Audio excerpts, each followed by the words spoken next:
Nosotros cuando el sacramento del bautismo, que efectivamente es uno de los sacramentos de la iniciación cristiana, a nosotros nos propone eh, por medio del agua una purificación y un nacimiento a una nueva vida. Se supone que con el sumergimiento en el bautismo nosotros hemos dejado al hombre viejo y hemos nacido al hombre nuevo por medio de la persona de Jesucristo.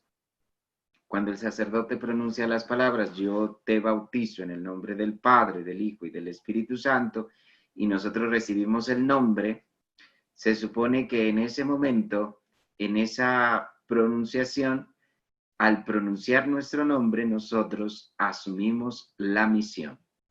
Nuestro nombre de alguna manera significa la misión que Dios ha dispuesto en cada uno de nosotros. Esa misión, como el estilo de Pedro, que le dice, ya no eres Simón, sino te llamarás Pedro, y sobre esta piedra edificaré mi iglesia. El cambio de nombre o la imposición del nombre por medio del bautismo nos permite a nosotros nacer al hombre nuevo y morir al hombre viejo. Por otro lado, en esta muerte al pecado original, nosotros nos incorporamos al cuerpo místico de Cristo, que es la iglesia. La iglesia, entendida como el pueblo elegido de Dios, el pueblo escogido, que tiene su prefiguración en el pueblo judío. Los judíos o el pueblo judío es el antecedente de la iglesia. El pueblo judío es el, el predecesor de lo que nosotros vamos a entender como el pueblo de Dios, los elegidos, la Jerusalén celestial, todo lo que ustedes quieran llamarle sinónimamente a la Santa Madre Iglesia. Ahora bien, cuando nosotros entendemos al pueblo escogido, nosotros tenemos dos perspectivas. La primera perspectiva es la que se desarrolló desde la patrística y toda la Edad Media, que pertenecer al pueblo de Dios es un privilegio, pero entendido en que tengo una serie de beneficios como privilegiado, como pueblo escogido, como miembro de ese pueblo escogido, tengo una serie de beneficios de los cuales yo soy partícipe y que por lo tanto yo necesito comprar esos beneficios. Por eso, si nosotros miramos históricamente dentro de la Edad Media, se desarrolló muy fuertemente las indulgencias y eso producía un negocio sobre la salvación. Entonces yo, para pertenecer de una manera más real al pueblo escogido, necesitaba tener un cierto tipo de indulgencias y ese tipo de indulgencias me iban a llevar a mí al cielo o me hacían de alguna manera miembro VIP de ese pueblo escogido de Dios. Esa es la primera idea que nosotros pudiéramos tener de pertenecer al pueblo de Dios, de que estamos bendecidos, de que Dios es misericordioso. Por ejemplo, en la Edad Media se desarrolló mucho la idea de que la misericordia de Dios es también automática, o sea, como una especie de acto mágico. Yo le digo a Dios, perdóname, y inmediatamente Diosito me perdona, ¿sí? La famosa oración de quien peca y reza empata. Todo ese tipo de frases que nosotros hemos utilizado a veces en nuestro dialecto cotidiano, son frases que surgieron en la Edad Media porque nosotros teníamos esa idea de que el pueblo escogido era un pueblo que tenía unos privilegios, unos beneficios, y que esos beneficios se podían comprar, se podían negociar.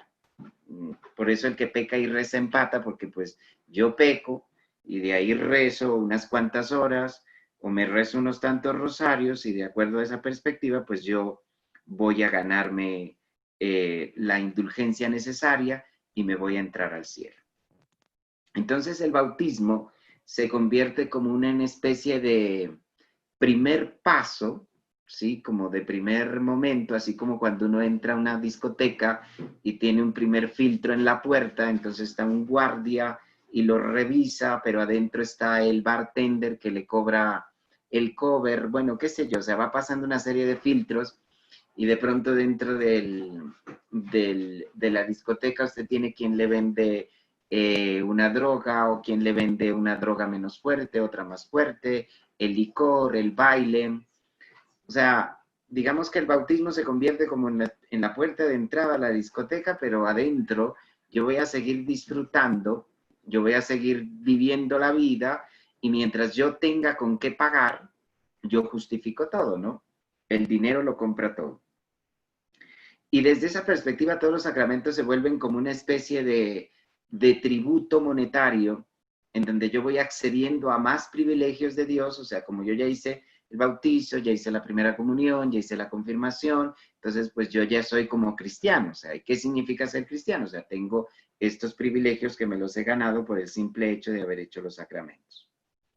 Pero entonces esa idea convierte al laico en un sujeto absolutamente pasivo, absolutamente, eh, se puede decir, un sujeto totalmente anclado en una pereza, en un parásito, se puede decir, en un parásito que, porque recibe la gracia, ¿no? Se está recibiendo la gracia, se alimenta de la gracia, pero no produce ningún fruto, ¿no? Como los hongos, como los parásitos. Los parásitos hacen toman el alimento ya después del proceso que hace de fotosíntesis la planta, pero él no hace ningún ejercicio metabólico, o sea, el parásito sencillamente se alimenta ya de la energía o del alimento producido por el vegetal o por el animal en donde se posa, pero no produce nada. Entonces nosotros, como laicos, pudiéramos estar igual, ¿no es cierto? Los sacramentos tienen una gracia, tienen una vitalidad, producen una serie de frutos, tienen una serie de dones, pero yo chupo esos dones, yo chupo esa gracia, pero no pasa nada. O sea, me alimento, pero no pasa nada. O sea, me alimento de la gracia, pero no produzco más allá, no transformo, ¿no? O sea, es como el artesano, el ebanista que tiene el tronco, pero no lo transforma en una mesa, no lo transforma en una silla, no lo transforma en una escultura, sino que sencillamente toma el tronco, lo mira y lo pone allí, porque sencillamente cree que ya está el tronco allí. La materia prima se convierte en una especie de acto de acumulación o de conjunto de cosas que tengo que acumular, pero no son para producir frutos, sino como para acumularlas, acumularlas, acumularlas y acumularlas. Eso puede, desde esa perspectiva se pueden entender todos los sacramentos y específicamente el sacramento del bautismo. Pero si nosotros lo leemos desde una perspectiva cristiana auténtica, no desde una perspectiva ideológica, porque ahí es el problema que nosotros tenemos y es que las ideologías que han marcado los contextos históricos dentro de la iglesia han sido muy fuertes, o sea, muy fuertes.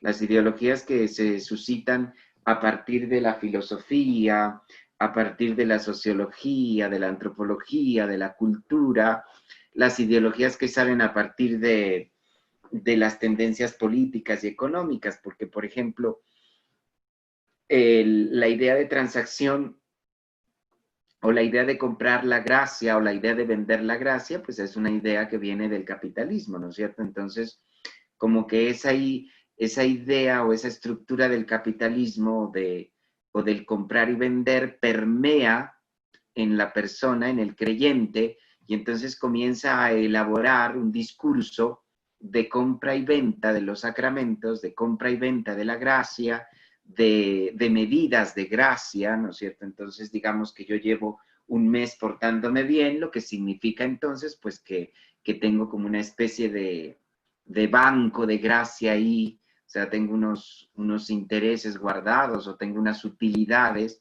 de las que puedo hacer uso. Entonces, por ejemplo, si llevo un mes portándome bien y me porto un día mal, por decir algo, entonces mañana miento o mañana me salgo de mis casillas, pues digo, bueno, pero pues me porté un día mal comparado con 30 días, pues entonces significa que entonces yo estoy bien.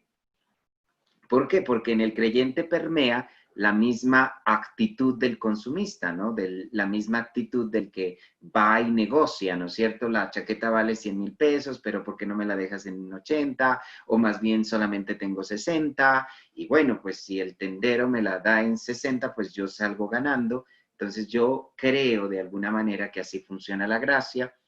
Y eso es porque permea en nosotros ideas económicas, ideas políticas, ideas antropológicas, culturales, ¿no es cierto? Porque muchas veces, por ejemplo, el Evangelio tampoco logra iluminar toda la cultura, sino que la cultura más bien es la que logra iluminar todo el Evangelio, y entonces nosotros no construimos el reino de Dios, sino que acomodamos el Evangelio a nuestras estructuras, a nuestras costumbres, a nuestros estilos de vida, y entonces la dimensión sacramental, la perspectiva de la gracia, el camino de purificación, el camino que lleva hacia Dios, se difumina, completamente se difumina. Si nosotros decimos que en el bautismo nace el hombre nuevo, y esa demarcación del hombre nuevo tiene tres aspectos, que son la profecía, el sacerdocio y el reinado. Y si nosotros comprendemos qué significa ser profeta, ser sacerdote y ser rey, entonces comprendemos que ser cristiano o recibir el bautismo no conlleva una quietud, no conlleva una pasividad. No soy un recipiente en donde se deposita la gracia y yo quedo allí. No, sino que estos verbos o estos adjetivos o sustantivos, o como ustedes lo quieran llamar, el profeta, el sacerdote, el rey, hacen alusión a una actividad, hacen alusión a un conjunto de actos. El profeta hace algo, el sacerdote hace algo, el rey hace algo. O sea, estos tres términos invocan un conjunto de acciones, una labor, si lo quieren, una profesión, un trabajo que el creyente, el bautizado, tiene que desarrollar dentro de su historia y dentro del camino que él se está labrando hacia la salvación. Ahora nosotros debemos comprender que los sacramentos nos dan la gracia para ir avanzando hacia ese encuentro pleno con el Señor. Y obviamente, dentro de esto, nosotros volvemos a caer en el problema. ¿Por qué? Porque para nosotros el cielo ya no es una meta. O sea, el cielo no es un objetivo. La tierra prometida que motivó al pueblo de Israel y que le sirvió a Moisés para poder liberar al pueblo de Egipto, al pueblo de Israel de Egipto, ya parece que para nosotros no existe. O sea, la utopía del paraíso, la utopía divina, en este caso tomándolo el concepto de manera positiva, no negativa, ya no hace mella en mi interior y ya no me mueve, o sea, ni me conmueve. O sea, el cielo, el paraíso, el canto de los ángeles, la blancura celestial, las potestades, las dominaciones, los arcángeles, la celestialidad, ya no hace parte de mi argot popular, ya no me motiva eso. Entonces, por eso es que los sacramentos tampoco dicen lo que tienen que decir. Entonces, estas labores de ser profeta, sacerdote y rey tampoco dicen nada. O sea, yo no creo que yo pueda ser profeta, yo no creo que pueda ser sacerdote, yo no creo que pueda ser rey. Entonces, como yo no lo creo, porque resulta que yo no trabajo para conseguir el reino, para alcanzar el cielo, yo trabajo es para conseguir las cosas aquí, en este ahora, en este presente, esto que puedo tocar, entonces, pues el cielo no existe. Y aunque nosotros digamos, o sea, nosotros, ustedes y yo, las 16 personas que están ahí conmigo, podemos decir, no, yo sí creo en el cielo, es que yo sí creo en Dios. Pues no cree, no cree porque si creyera en Dios, entonces su vida sacramental fuera más activa.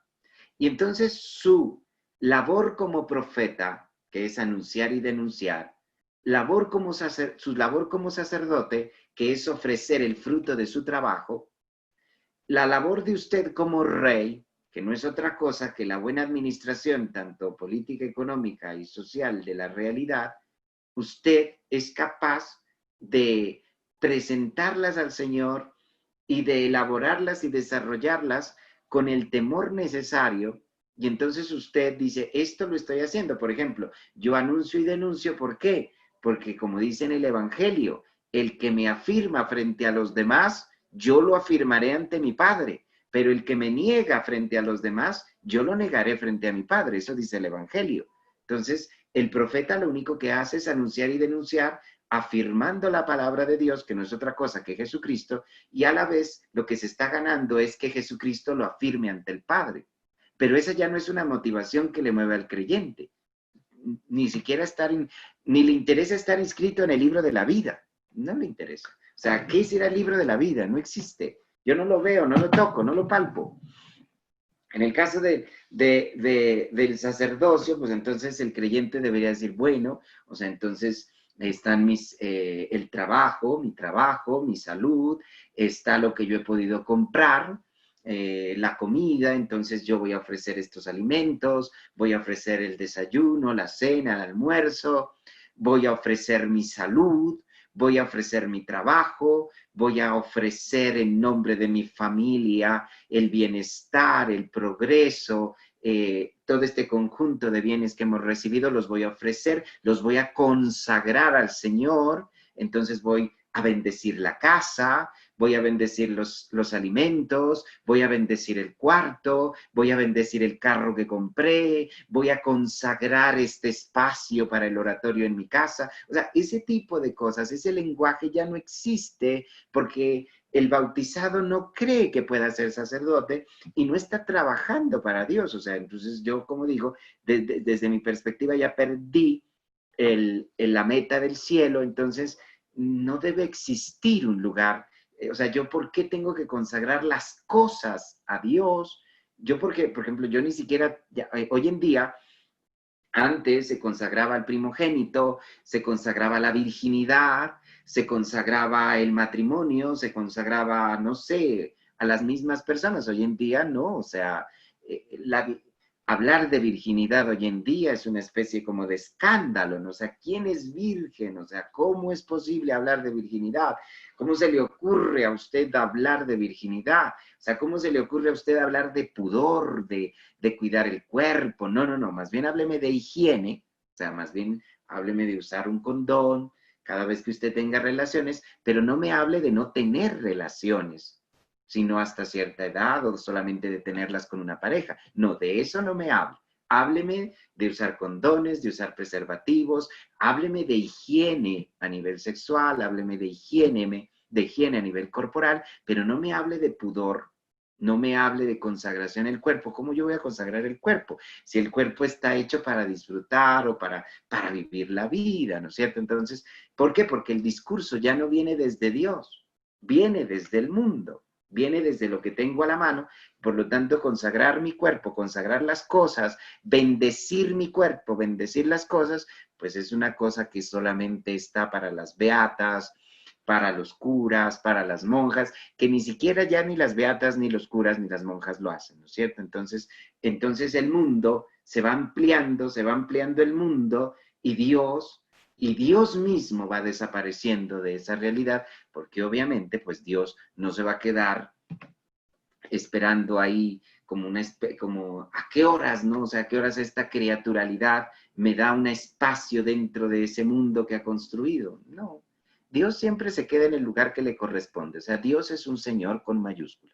Dios no deja de ser Dios. El Evangelio de hoy me encanta porque eso es lo hermoso de Jesucristo, porque Jesucristo presenta a Dios como a un Señor.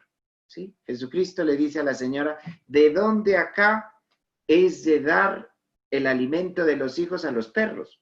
Esa frase puede sonar humillativa, puede sonar brutal, pero lo que le está diciendo Jesucristo es, oiga, ¿usted quién es para venirse así como presentar así nomás como a la loca?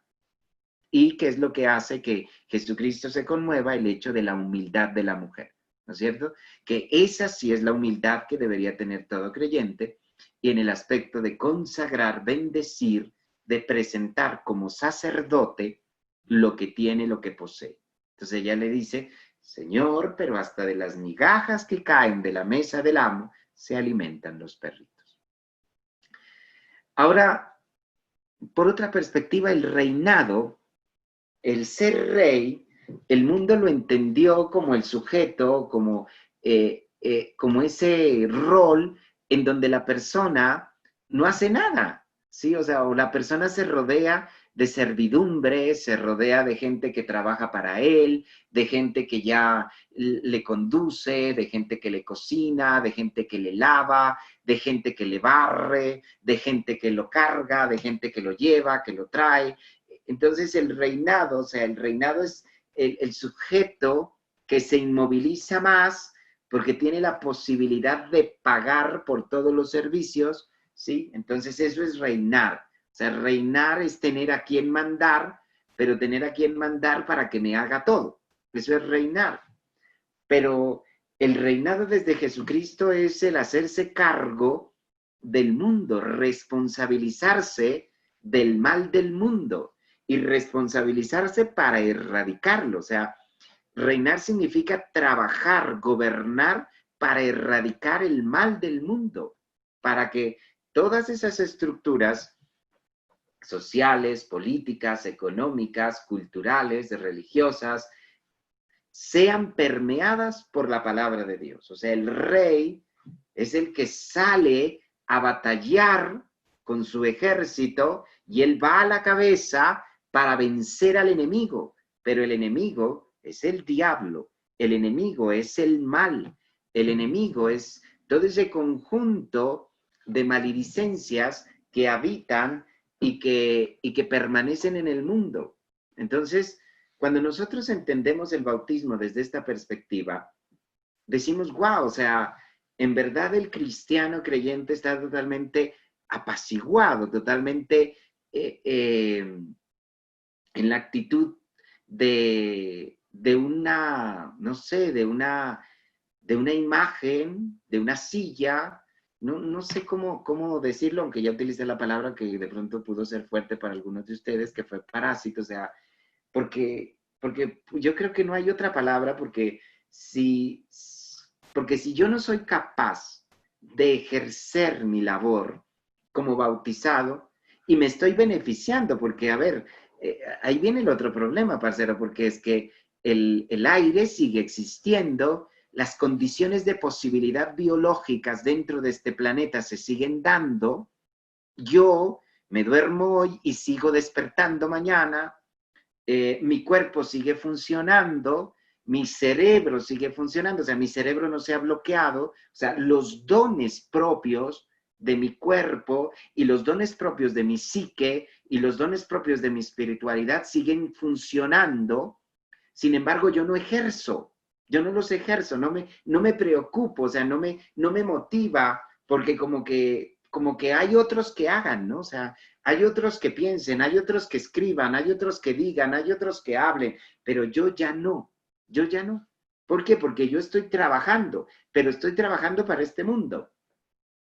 Y digamos que el umbral entre trabajar para el mundo y trabajar para el reino de Dios es como demasiado delgado, o sea, es muy fino, o sea, digamos que es esa frontera que hay entre trabajar por el bien y trabajar por el mal, es a veces casi imperceptible, que pues yo no la noto, o sea, no la noto, o sea, no noto, y entonces me convierto en cómplice del mal, me convierto en trabajador del mal, me convierto sin querer queriendo en el que desparrama, como dice en el Evangelio, el que está conmigo construye, pero el que no está conmigo desparrama. Y poco a poco me convierto en el que desparrama, porque si yo dejo de trabajar un día, una hora, si dejo de trabajar por el reino de Dios, el mal sigue avanzando, el mal sigue trabajando. O sea,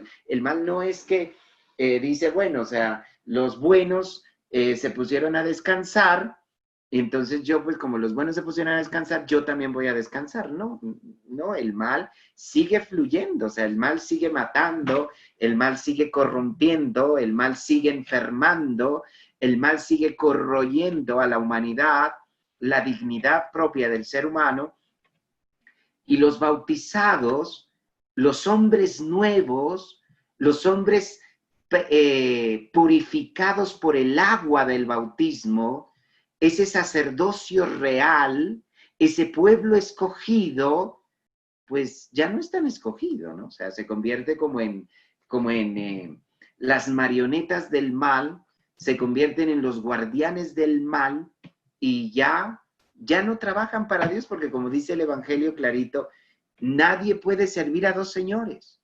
Nadie puede servir a dos señores, porque o sirve bien al uno y al otro mal, o no sirve, porque o tiene que servir a uno, porque a los dos no los puede servir. Entonces nosotros, como bautizados, tenemos que recapacitar y profundamente sobre nuestro papel como bautizados dentro del mundo, pero sobre todo dentro de la Santa Madre Iglesia. En esta perspectiva, y ustedes me han oído hablar ya muchas veces que nosotros hemos delegado demasiado, hemos delegado nuestra responsabilidad a la jerarquía, o sea, la hemos está bien delegar, pero en el caso de una empresa en donde yo ya tengo claro los procedimientos, los procesos y como que tengo clara la visión hacia dónde deseo que vaya mi empresa. Y entonces en ese caso delego, pero tampoco delego a cualquiera, porque si yo tengo perspectiva de futuro en una empresa, pues necesito delegar a personas que tengan las habilidades, las capacidades, las características propias, el perfil profesional que le permita a mi empresa producir y salir adelante. Pues lo que pasa aquí, parceros, es que nosotros hemos creído que la jerarquía está lo suficientemente preparada para enfrentar el mundo y el mal, entonces como que digo, listo, o sea, pues eso le toca al padre, eso le toca a la monjita, le toca al obispo, le toca al papa, al cardenal, pero a mí no me toca. Pero pues si no te toca, entonces, ¿por qué dices que eres bautizado? ¿Por qué dices que eres cristiano? ¿Por qué dices o por qué en la unción que tú recibiste como sacerdote, profeta y rey, por qué no las ejerces? O sea, ¿por qué no estás en ejercicio? O sea, ¿por qué? ¿Y qué te hace creer? O sea, ¿qué te hace creer que esa persona que está allá con la sotana, con un rol, ¿sí? Te puede representar mejor que tú misma en tu experiencia de fe? Y esto hay que cogerlo con pinzas porque no se trata de una negación de la jerarquía. No se trata de una negación de la jerarquía.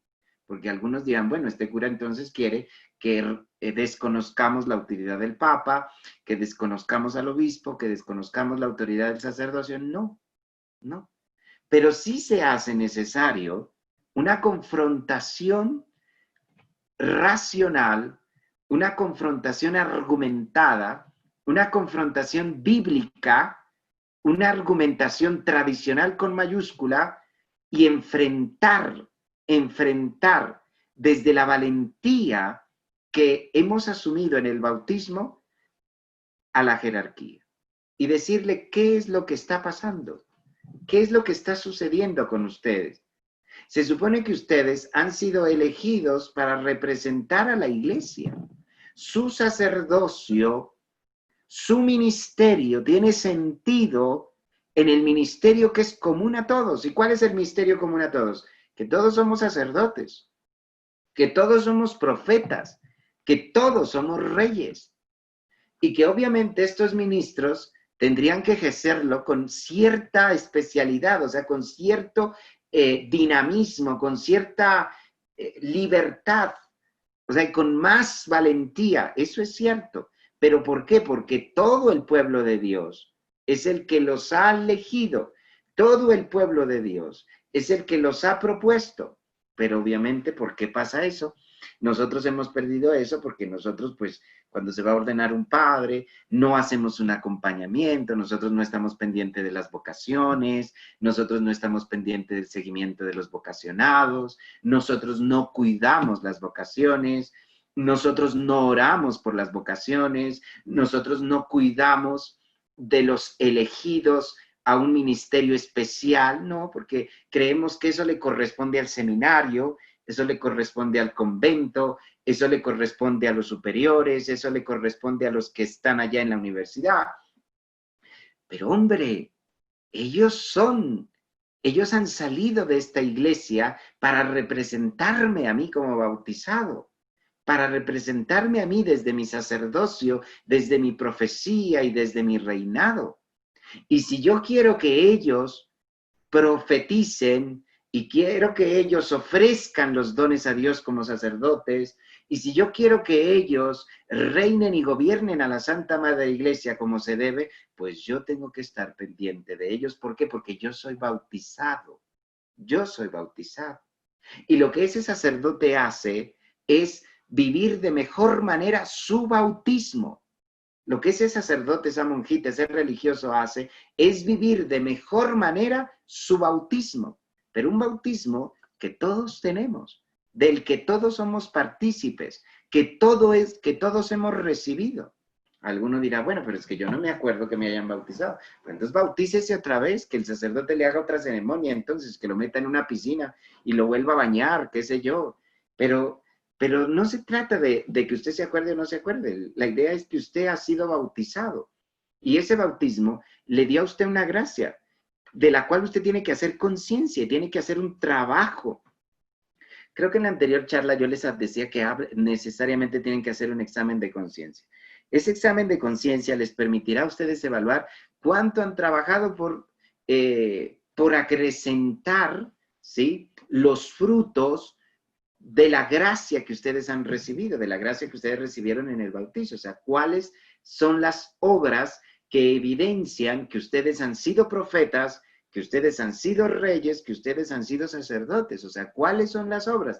¿Cuáles son esos documentos, si quieren, no sé cómo ustedes quieran llamarle, como esas categorías propias que ustedes han desarrollado dentro de su historia personal y que les permite a ustedes decirse, oiga, yo soy cristiano, yo soy bautizado, yo soy católico, pero soy católico por esto, soy católico por esto, soy cristiano por esto, soy bautizado por esto, mire lo que he construido, mire lo que he hecho, mire el bien, la he embarrado, pero hombre, lo he tratado de hacer todo lo mejor posible porque yo sí entendí lo que significa ser sacerdote, profeta y rey. Yo sí comprendí en mi confirmación cuando ya hice uso de razón, porque recuerden que el sacramento contiguo al bautizo es la confirmación, en donde se supone que yo ya me hago consciente de la gracia que he recibido, de que en mi ser no habita cualquier cosa ni cualquier ser, sino que en mí habita la presencia real del Espíritu Santo, que soy hijo de Dios, que no soy cualquier criatura y que por lo tanto tengo una responsabilidad real para con este mundo, porque es una responsabilidad real. En los últimos años nuestros papás nos educan para que seamos responsables en el trabajo, para que seamos responsables cuando nos casemos, nos educan, pero para poder ejercer el bautizo parece que no nos educan.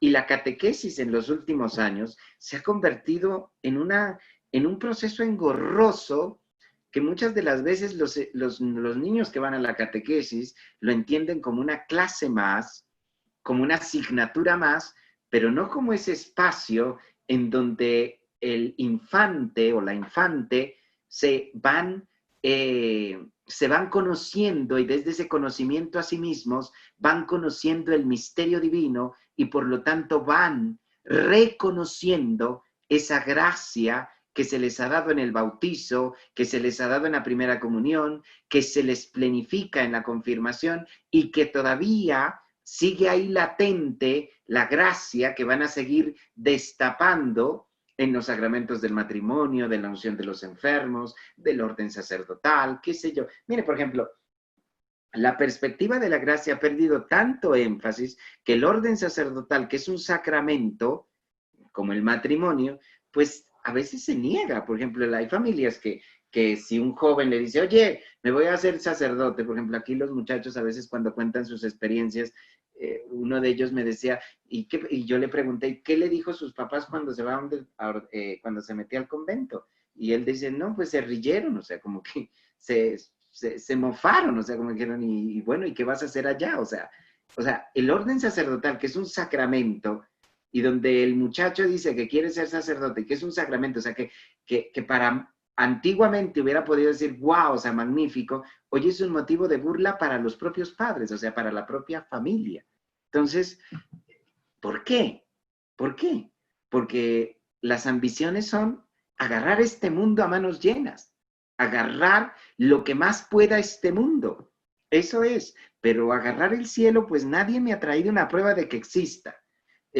Agarrar la vida eterna, pues parece que nadie ha venido a decirme que existe. Entonces, como que esas cosas se van, se desentonan, y entonces, pues yo sencillamente me vuelvo un vago, un perezoso, un negligente completamente a nivel espiritual. Puedo ser muy eficiente y eficaz profesionalmente, puedo ser eficiente y eficaz en mi empresa, puedo ser eficiente y eficaz como empleado, como gerente, como dueño, puedo ser eficaz y eficiente moviéndome aquí en el mundo, yo puedo ser un perito aquí en el mundo, o sea, me puedo comer el mundo, pero la pregunta es, ¿te puedes comer a Dios? ¿Estás capacitado para, por ejemplo, comulgar todos los días a Dios en paz? O sea, que ese es otro sacramento que totalmente está olvidado y todavía menospreciado, ridiculizado, insultado, denigrado, desacralizado. O sea, tú puedes bailar en el mundo, pero te puedes poner a bailar, a danzar frente a Dios libre de pecado. Entonces, los sacramentos, iniciando por el bautismo. ¿Qué es el bautismo? El bautismo es como les dije a ustedes, es donde nosotros recibimos nuestra misión singular, porque ahí nos dicen el nombre, yo te bautizo, fulano de tal, en el nombre del Padre, del Hijo y del Espíritu Santo. En ese momento en donde yo recibo mi misión, dejo de ser criatura para convertirme en hijo de Dios, o sea, hijo de Dios, o sea, perdónenme, o sea, ser hijo de mi papá y mi mamá me puede dar orgullo y yo puedo sentirme pues el hijo más querido y el hijo más orgulloso por tener el papá y la mamá que tengo. Pero mi papá y mi mamá también hacen parte de esa filiación divina, así es que yo soy hijo de Dios. Ser hijo de Dios es ser más todavía. Pero como digo, como el mundo está aquí, esto es lo que yo puedo tocar, esto es lo que yo puedo ver, entonces pareciera ser que es más válido esto, que es esto lo más válido, pero esto no es lo más válido. Entonces mi invitación es a que profundicen en estos conceptos de profecía, en el concepto de sacerdocio, en el concepto de reinado, que se hagan un examen profundo en ustedes, o sea, yo, fulano de tal, ¿qué tan profeta he sido? ¿Qué tan sacerdote he sido? ¿Qué tan rey he sido? Y cómo desde el ejercicio de esas facultades que se me han otorgado en el bautizo, cómo yo he trabajado por el bien y por edificar mi iglesia, o sea, cómo yo lo he hecho. Y así, entonces, iremos tomando responsabilidad para destruir lo que está mal, pues, y construir lo que está bien. Y entonces sí, podemos llamarnos con orgullo, soy cristiano, soy católico y nunca me voy a cambiar de ser católico. ¿Pero por qué lo digo? Porque de verdad lo siento, pero porque de verdad lo he vivido y mi vida lo evidencia.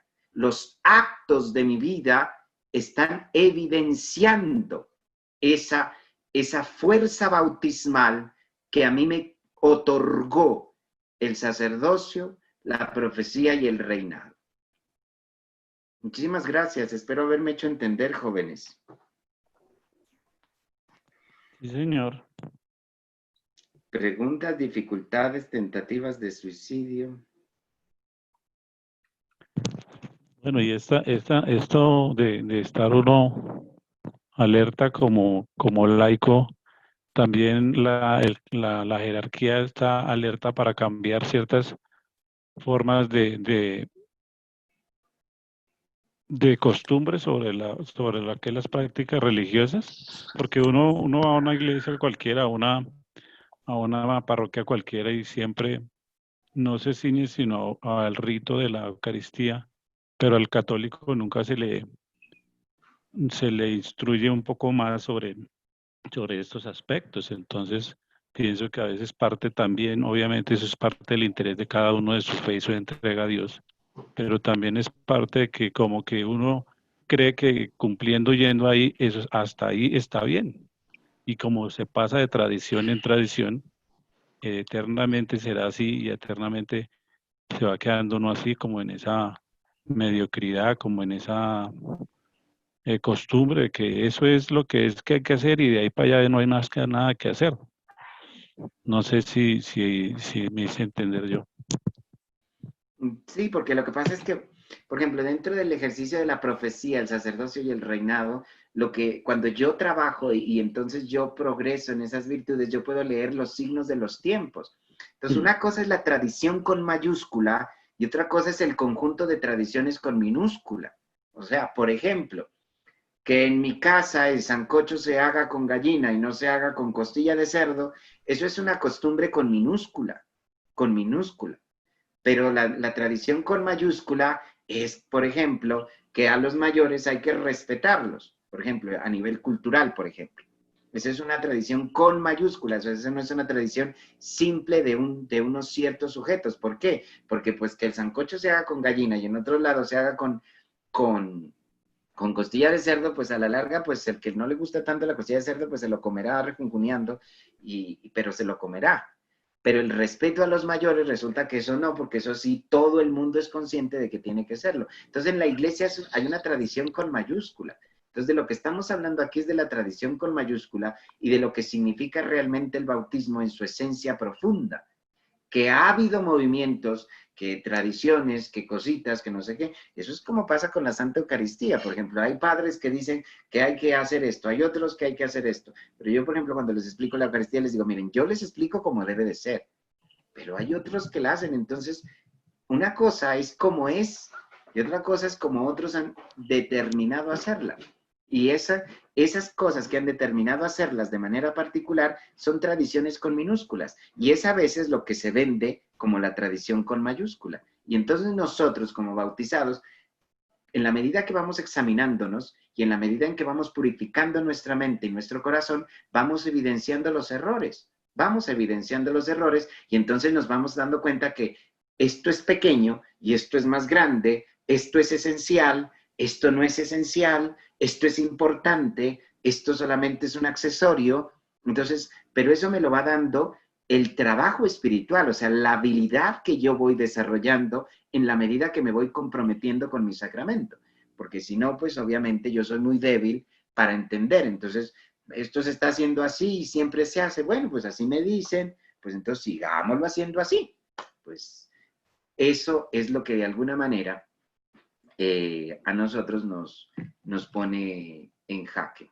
No sé si me hice entender, Luis. Sí, sí, señor, sí, sí, es cierto. Es decir, ya uno se va pegando a un acostumbrismo y se queda así y no progresa porque piensa que eso es todo lo que hay que hacer. Sí, por ejemplo, eso es Sale como de la cuando... Eucaristía y hasta ahí estuvo muy bien y hay Sí, veces los grupos católicos, los diferentes grupos de las iglesias simplemente se dedican a capacitar a ciertas eso es como, personas. por ejemplo, cuando yo me encuentro un sacerdote benévolo. Entonces, eso es igualito, ¿no es cierto? Entonces, un sacerdote, por ejemplo, me dice, oiga, es que usted no ha pecado porque usted no ha hecho esto, este otro, y dice, ah, bueno, entonces yo me sigo confesando con ese padre porque ese padre dice que la infidelidad no es pecado. Entonces, pues como el padre, él es padre, entonces él dice que la infidelidad no es pecado, entonces pues yo me sigo confesando con él. Entonces, pues no hay pecado, él dice que no es pecado, entonces yo sigo con él. Aunque la iglesia dice que la infidelidad es un pecado, entonces, pero yo me quedo con él y me confieso con él siempre, ¿porque qué? Porque él me ha acomodado la fe, o sea, él me la acomodó, él me acomodó el sacramento a mi estatura. Entonces yo sigo con él porque es a mi estatura. nosotros siempre vamos a tener ese pecado de querer poner a Dios a nuestra estatura. O sea, que Dios esté a mi nivel, que Dios esté bajo mi perfil.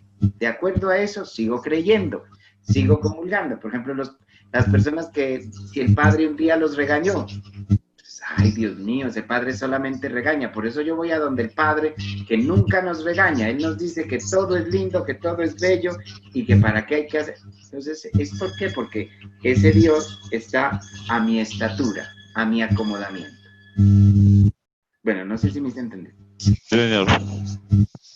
Yo quisiera añadir, padre, que es que finalmente primero la formación es responsabilidad de cada uno, ¿no? O sea, esto no es que es lo que haga el párroco de mi parroquia por formarme a mí, sino es lo que yo haga también por mi propio desarrollo de mi fe y desarrollo de mi espiritualidad, ¿no? Y segundo, que dentro de esas responsabilidades como laicos,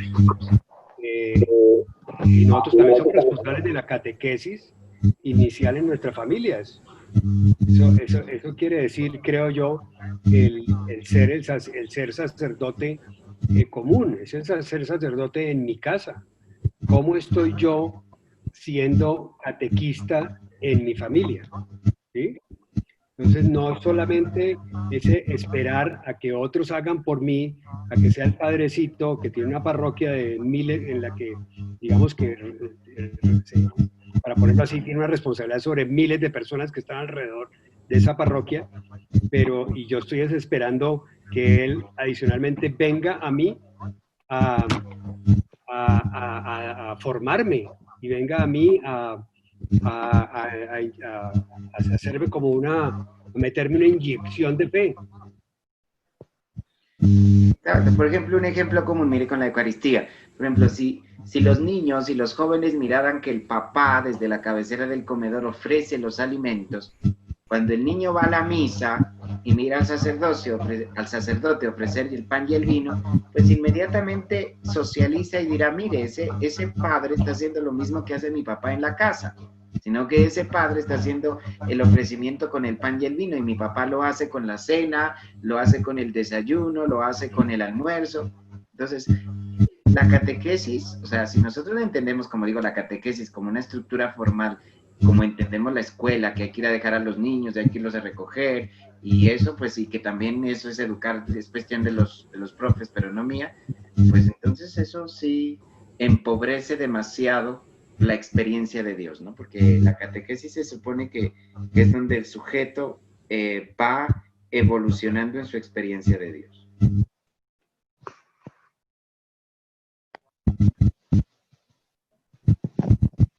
Bueno, muchachos, o sea, Dios les pague por haberme escuchado. No sé si alguien quiera decir alguna otra cosa y si no, pues Dios les pague.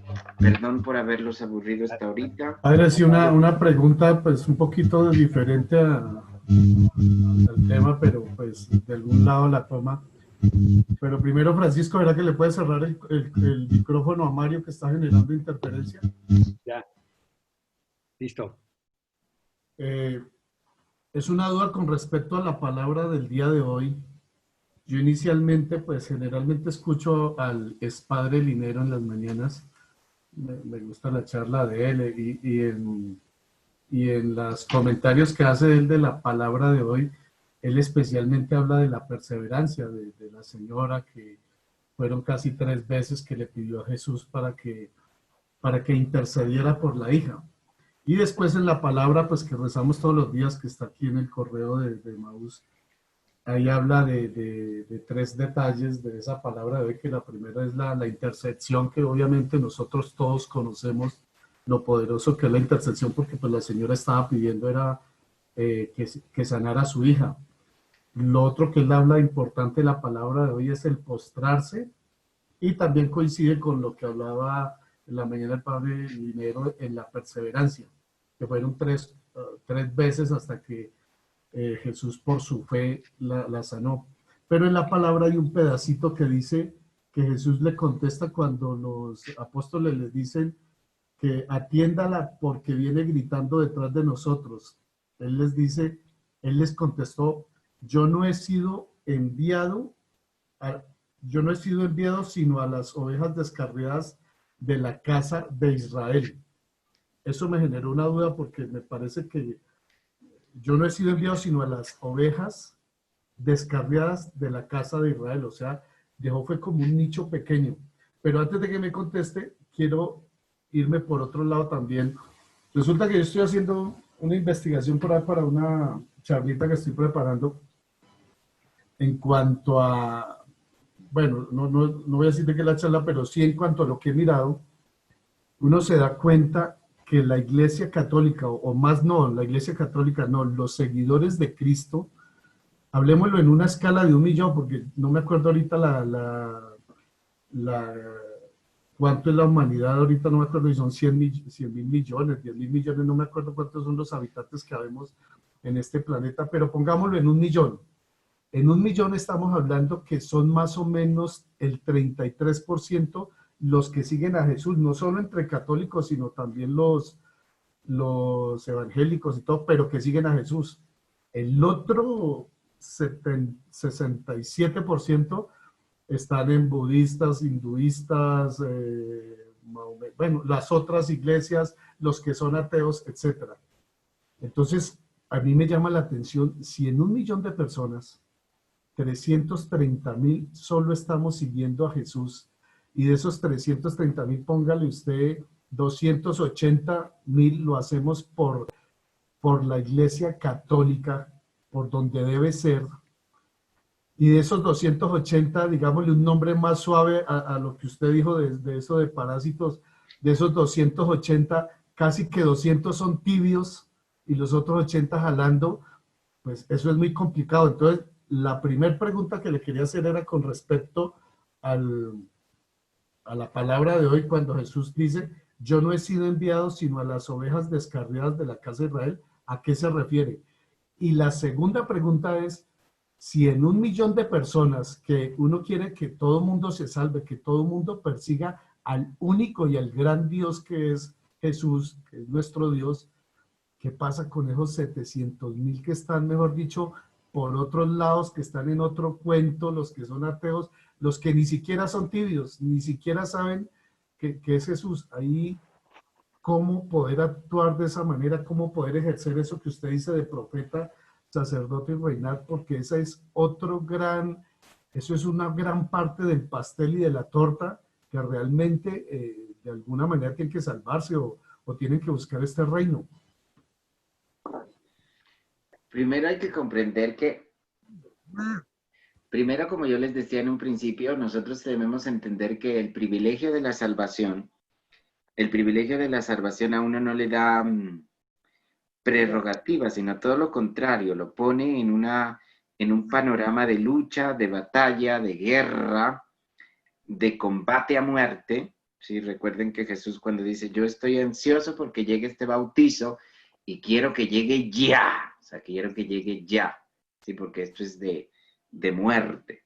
Bueno, por lo tanto, la salvación yo no la puedo entender como acto mágico, o sea, como que todo el mundo tiene que salvarse y pobrecitos, pues si no se salvan, no, porque como yo les decía esta mañana o esta tarde, Dios no es o sea, Dios es papá, y como papá reprende y como papá da oportunidades de cambio, como papá propone circunstancias que le van permitiendo a sus hijos ir descubriendo su ser, ir descubriendo su persona, ir descubriendo su identidad, irlo descubriendo dentro de la oscuridad, dentro de la maraña del mundo. Eso es lo que normalmente llaman en teología el famoso logos espermáticos, las semillas del verbo. Las semillas del verbo han caído en todo el universo, o sea, están en todos, hasta esas personas que usted me dice que de alguna manera u otra no creen, no sienten, no, sí tienen una noción de Dios, sí la tienen.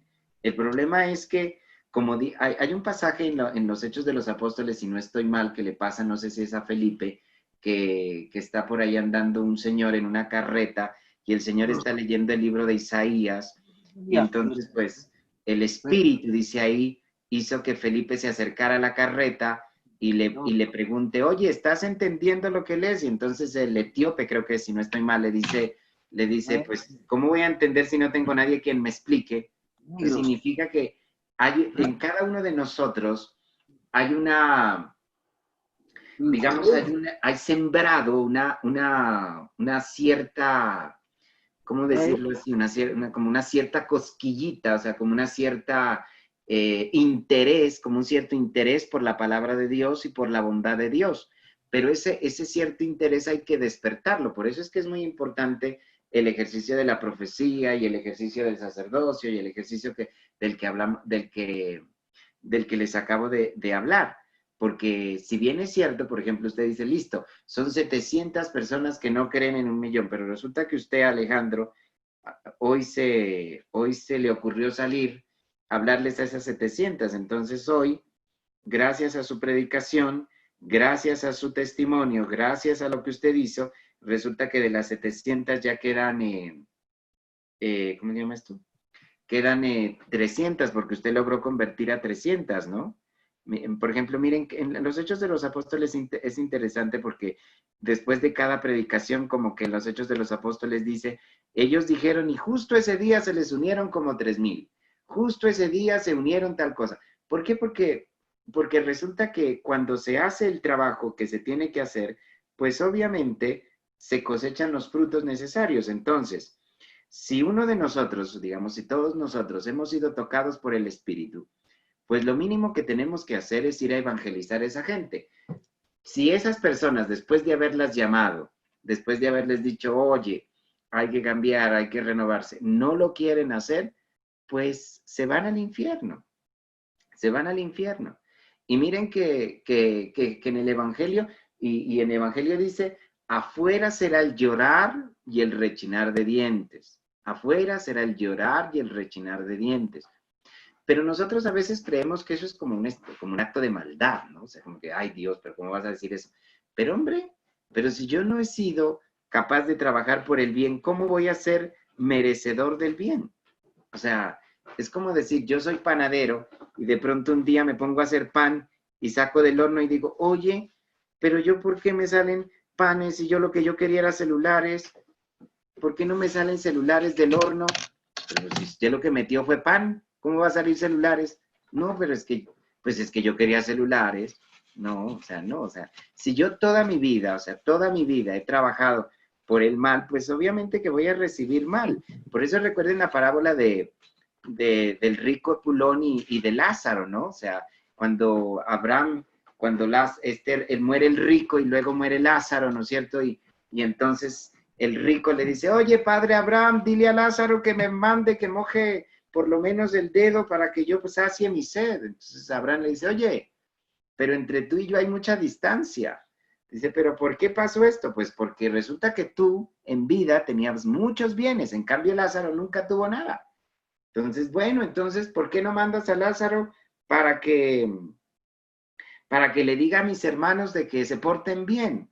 Y ahí viene la palabra, ni aunque un muerto resucite, ellos se convertirán. ¿Cuál es el muerto que tenía que resucitar? Jesucristo. Hace 2020 años Jesucristo resucita y se convierte en la piedra angular, como dice San Pedro en sus discursos. Es la piedra que los arquitectos han desechado. Ese es Jesucristo. Entonces, sin embargo, pues muchos no han creído y muchos siguen metidos en una burbuja. Por ejemplo, mire, ahorita en la situación en la que nos encontramos.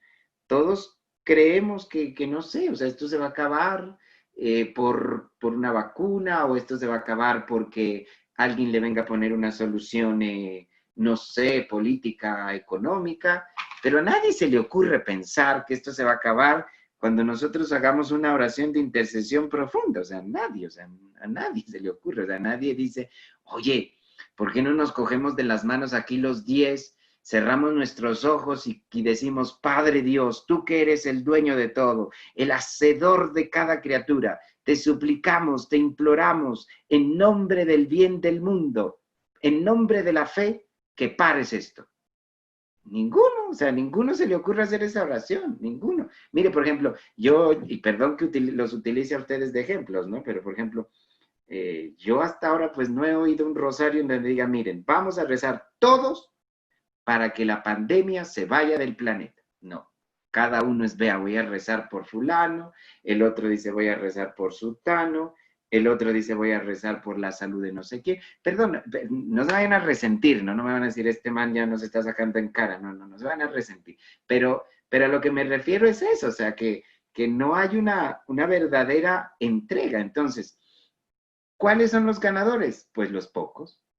Hace 2020 años, 12 personas, y ni 12, porque uno de ellos traicionó a Jesús, Judas, o sea, 11, y luego viene a completar los 12, los que eligieron después, y Pablo también, un puñado de personas completamente insignificantes. Pues el único que se salva un poco es Pablo, que era un poco más instruido, pero el resto era un conjunto de personas insignificantes. Sin embargo, esos 12 fueron los que se propusieron anclar la buena nueva en el mundo, y lo hicieron y la propagaron en el mundo que ellos conocían, en el mundo conocido.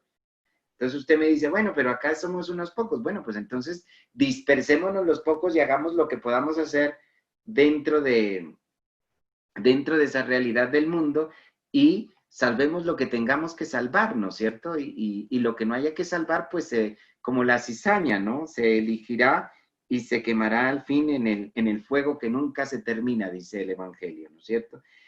Lo que pasa, Alejandra fue el que me hizo la pregunta, ¿no?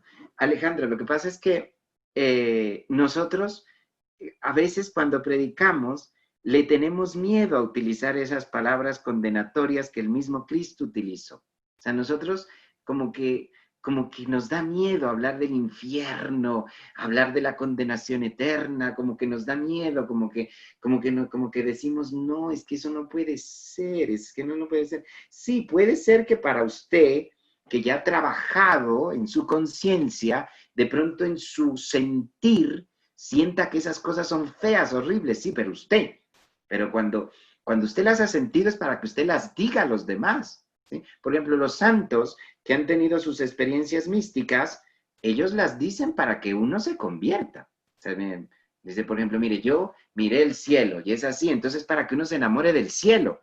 Otros dicen, miren, yo miré el infierno y es así, es para que uno se aterre.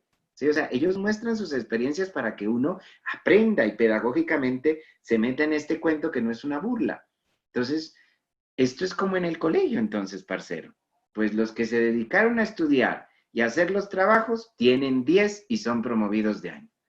Pero desgraciadamente los que se han dedicado a pasar de agache, pues pierden el año. ¿Tienen oportunidad? Sí, todavía tienen oportunidad porque la misericordia de Dios es infinita. ¿Por qué? Por medio de la oración de intercesión que ustedes tanto conocen. Recuerden el pasaje de Moisés orando por Sodoma y Gomorra, ¿no es cierto? Señor, ¿y si 50 estuvieran buenos? Señor, ¿y si fueran 40?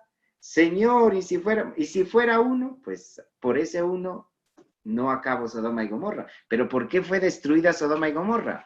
Porque no había uno, parcero, no había uno que se salvara. Entonces, lo que nosotros nos debe angustiar no son los 700 que no se salvan. A lo que nosotros nos debe angustiar es que el bien que nosotros estamos llamados a hacer, no lo estamos haciendo. Eso sí nos debe angustiar. O sea, yo he sido llamado desde mi bautismo a hacer el bien. Y chuta, ¿lo estoy haciendo o no? O sea, eso sí me debe angustiar. Que si por mi predicación, por mi testimonio, por mi vida, por la coherencia de vida, de esos 700 yo logro cumplir, convertir a unos 100 más, bendito sea mi Dios. Pero no me puedo desesperar para que sean los 700. Pues si se salvan algunos más, bendito sea mi Dios. Alabado sea Él, porque todo es gracia de mi Dios. Pero si ya no, pues recuerden que no vaya a ser que por tratar de salvar el alma de los demás pierda mi alma. No me acuerdo qué santo es que dijo eso. No sé si fue San Agustín, San Tomás. Bueno, uno de los santos dijo eso. O sea, que no vaya a ser que por tanto perder, por estar salvando almas, pierdas la propia tuya, o sea, la tuya propia, ¿no? Eso es, o sea, yo tengo que preocuparme por la salvación de mi alma y obviamente esa preocupación nunca va a ser egoísta, siempre va a ser comunitaria y siempre me va a llevar a mí a buscar salvar la mayor cantidad posible. Por ejemplo, ahí es bonita esa película de ese soldado, no me acuerdo cómo se llama, si es Hasta el último hombre, ¿no? Que hay una película que es un man que no dispara y lo llevan a la guerra y sin una arma logra salvar una cantidad de soldados porque se mete por allá y comienza a matarlos, digo, a mandarlos por allí y salva una cantidad de hombres sin ni siquiera tener un arma, ¿no? O sea, él hizo todo lo posible y lo que estuvo a su alcance para salvar a la, ¿cómo se llama? A los que más pudo. Y ya, y si ya no, pues, si ya no pudo más, pues ya no pudo más. O sea, ¿qué le vamos a hacer? Dios verá lo que tenga que hacer con ellos, y si los vuelve trizas o cenizas, o si Dios, porque nosotros entramos ahí en la discusión que tenía Pedro con Jesús cuando, si se acuerdan, el último capítulo de Juan, ¿no es cierto? Que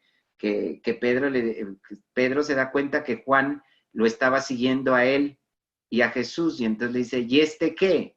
Y pues Jesús le responde literalmente, ¿no? O sea, ¿a ti qué te importa? Tú sígueme, ¿no es cierto? O sea, ustedes sí se acuerdan de ese pasaje. Bueno, Jesús no dice a ti qué te importa, ¿no? Pero sí dice, bueno, ¿y a ti qué? O sea, si yo lo quiero dejar vivir, ¿a ti qué? Por eso dice ahí en el Evangelio, desde ahí se corrió el rumor de que ese discípulo no iba a morir. Pero eso fue un chisme, porque eso no, pero era lo que Jesús quiso decirles, ¿a ti qué te importa? Tú ven y sígueme. Entonces, perdón, Alejandrísimo, si es que no me hice entender, pero espero haber respondido su respuesta. Pero si usted me hace una respuesta dogmática respecto a una frase que se defendía en la Edad Media de que fuera de la iglesia no hay salvación, no, porque la iglesia no es entendida, desde el Concilio Vaticano II ya no se entiende la iglesia como la religión católica. La iglesia católica con mayúscula se refiere a todo el que usted dice también y que vinculó ahí todo, el que es seguidor de Cristo, pero el que lo sigue con radicalidad hasta el punto del martirio. Esa es la verdadera iglesia, esa es como dicen al Apocalipsis, ese es el ejército bañado con la sangre del Cordero. Esa es la verdadera y auténtica iglesia, la Jerusalén celestial, los elegidos de Dios. Bueno, vuelvo a repetir, perdón si no me hice entender. Muchas gracias, sí, muy claro. Bueno, perdonarán, oiga, Padre, ustedes me hacen hablar muchas cosas. Muchas gracias. Como siempre, quedamos con tarea. Sí, señor, ojalá Dios quiera la hagan y tomen apuntes. Oiga, bendito sea Dios que ustedes se convirtieran en los nuevos, ¿cómo se dice? Apóstoles del Señor en esta renovación urgente que necesitamos de la Santa Madre Iglesia, ¿no? Entonces, eso sí, tenemos que hacerlo. Bueno, perdonarán, disculparán si fui demasiado inentendible, si utilicé algún concepto raro. Sin embargo, pues quedo abierto si hay algún tema que haya que profundizarlo más, pues trataremos de hacerlo en lo posible en las próximas sesiones. Hablan con Francisco, pues para ver de qué podemos conversar con más ahínco, pero sepan que mi intención nunca es confundirlos, sino tratar como de abrir de mejor manera el panorama desde Dios. Dios les pague por su atención, realmente les agradezco. Padre, muchísimas gracias. Quería aprovecharlo para pedirle el favor, ya que está en el convento, si de pronto podemos retomar nuestras reuniones de los lunes, que las habíamos puesto el miércoles pensando en que usted venía de las... ¿Sí le queda bien, padre? Sí, puede ser, sí, señor. Muchas gracias. Bueno, padre, muchísimas gracias. ¿Nos regala la bendición, por favor? El Señor esté con ustedes. Con tu espíritu. Y la bendición de Dios Todopoderoso, Padre, Hijo y Espíritu Santo, descienda sobre ustedes y permanezca para siempre. Amén. Amén. Que Dios los bendiga, que los llene de paz